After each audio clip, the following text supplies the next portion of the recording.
Le prophète est mort et Bilal a fait pleurer tout Médine.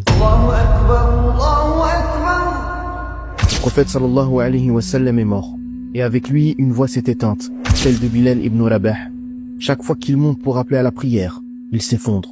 Tout va bien jusqu'à cette phrase. Ashhadu anna Muhammadan Rasulullah. Là ses jambes lâchent, ses larmes coulent. Il n'arrive plus à prononcer ce nom. Alors il dit à Abu Bakr, le nouveau calife, laisse-moi quitter Médine. Je ne peux plus. L'air de Médine m'est insupportable. Bilal part. Il rejoint l'armée au Shem, là où les musulmans reprennent Damas et la Palestine. Un jour, il se tient aux côtés de Omar et des compagnons. Il se rappelle le prophète sallallahu alayhi wa sallam. Les larmes montent. Et quelqu'un dit, « Oh Bilal, fais-nous l'Aden ». Il refuse. Mais ils insistent, alors il accepte. Sa voix s'élève. Allahu Akbar, Allahu Akbar. Les compagnons éclatent en sanglots.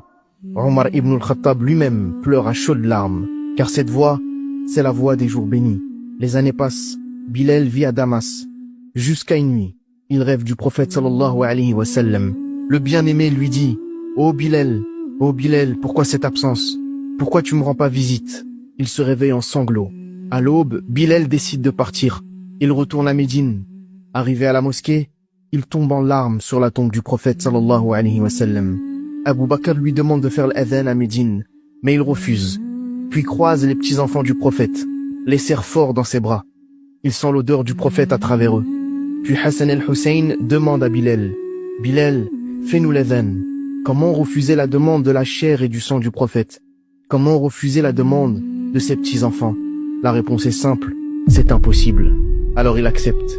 Le matin vient, la ville dort et soudain, une voix déchire le silence. Allahu Akbar, Allahu Akbar. Les habitants sursautent. Ils reconnaissent cette voix. C'est Bilal, il est de retour. Les ruelles se remplissent de monde, les gens pleurent. Et quand il dit « Ashhadu anna Muhammadan Rasulullah », Médine entière s'effondre. Hommes, femmes, enfants, tout le monde pleure. Jamais la ville n'avait autant pleuré depuis la mort du prophète. Ce matin-là, ce n'était pas seulement un adhan, c'était Médine, retrouvant son prophète à travers la voix de Bilal.